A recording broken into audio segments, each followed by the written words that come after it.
Oo, pakilala mo muna sa amin ano yung mga produkto nandito ngayon sa harapan natin. Good morning po. Pinapakilala namin ang aming product na Halo Mango.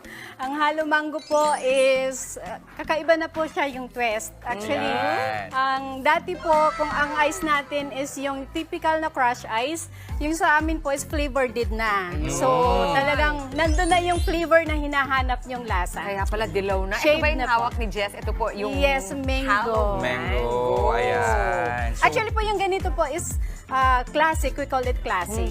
So ito naman po yung Supreme. Yung Supreme po natin yan po yung talagang maraming topics na as halo-halo na talaga. anong toppings to kadalasan? Ano yung pinagkaiba ba ng halo-halo at bingsu?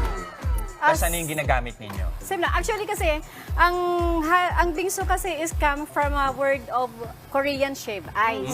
Korean shaved ice. At saka ang gamit po namin dito ng mga toppings is hindi rin talaga siya yung